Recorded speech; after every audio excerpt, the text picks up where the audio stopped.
In this video, I will address in detail a question that has been recently asked of me. Does it really take a long time to own a house in Australia?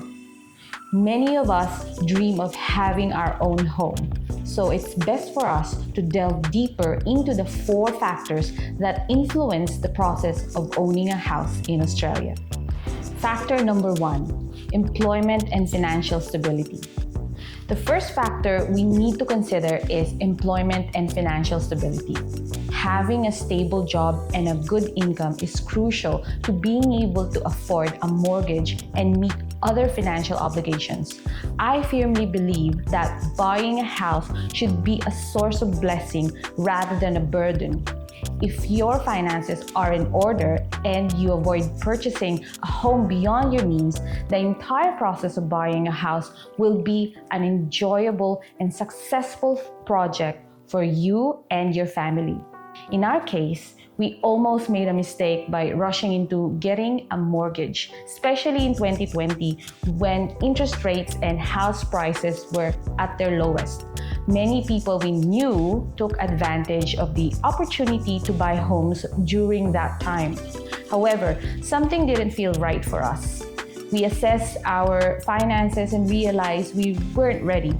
Despite earning 6 figures, we were unprepared. We had debts and our financial habits were chaotic, which we knew would hinder our future financial success. So we took the necessary steps to change our situation. I'll be completely honest with you. It was a challenging and painful and gradual process that took us nearly 3 years. It's important to note that this was during the pandemic and we temporarily lost one source of our income. Nevertheless, we persevered. Once we became debt-free, we felt a sense of peace and finally readiness for the next chapter of our lives, which brings me to the second factor. Second factor is savings and down payment. The down payment is a critical aspect of buying a house. In Australia, you are required to put down a certain percentage of the total house price as a deposit. These rules change nearly every year based on government regulations. Currently, you can make a deposit ranging from 2% to 10% depending on eligibility requirements. In our case, we needed to save at least 8% deposit of the total house price. Now let's revisit our story. After paying off our consumer debts, we found more disposable income. We were able to save almost 50% of our income as opposed to using it to pay off interest on debts that we couldn't even remember the purpose of. We also set aside 3 to 6 months worth of our expenses for emergencies. This was important for us to ensure our financial security in case unforeseen circumstances arose. Additionally, we invested in insurance to protect us from financial trouble in case of injury or loss of life. So once we completed our emergency fund, we began saving for the house deposit, aiming for at least 10% of the total house price. This too was a lengthy journey.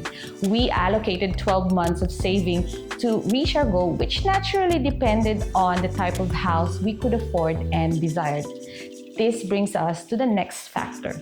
Now, our third factor is housing market and geographic factor. The cost of houses in Australia is crazy high, varying by state and city. Because we waited until we had paid off our debts and saved for emergencies, we missed out on the lowest prices in New South Wales. In 2021, we quickly realized that prices would rise beyond our means. The house price is above $800,000 as we speak. It is ridiculous. We were uncertain about what to do next. But one thing was clear. I did not want to spend my life merely working to pay off a house. I can't even begin to imagine doing this to me and my family.